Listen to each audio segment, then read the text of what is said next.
Les besoins en azote du blé ne sont pas linéaires au cours du cycle. Ils sont plutôt faibles au début de cycle au moment du talage, puis ils deviennent de plus en plus importants jusqu'à être maximum autour de 2 nœuds, dernière feuille environ. Ainsi, quand on raisonne ces apports d'azote, on les raisonne pour qu'ils soient corrélés à ces besoins, à cette demande du blé. Arrivé à pied 1 cm, un blé il a environ pompé 50 kg d'azote. Donc c'est pas énorme et cet azote il provient déjà de ce qu'il a pu pomper dans le sol.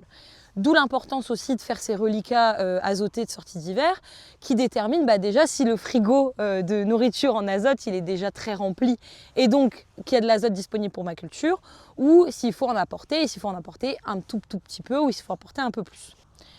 Aussi, il faut avoir en tête que au talage, l'efficience d'un apport d'azote elle n'est pas de 100%. C'est-à-dire que 100% de l'azote apporté, il ne peut pas être pompé par la plante.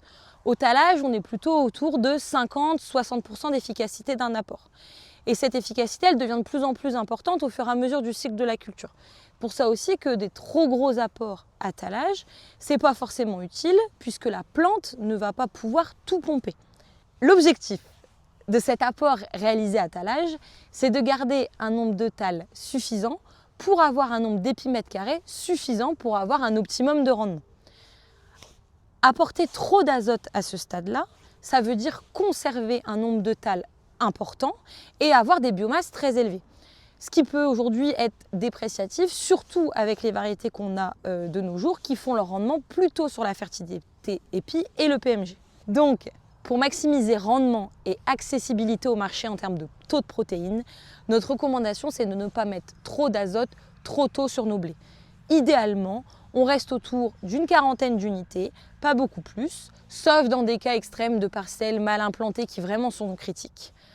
A l'inverse, l'impasse au talage, elle se raisonne à la parcelle, elle ne se fait pas aisément. Ça dépend de la biomasse de la parcelle, du développement, de l'enracinement et puis aussi surtout de la valeur du reliquat.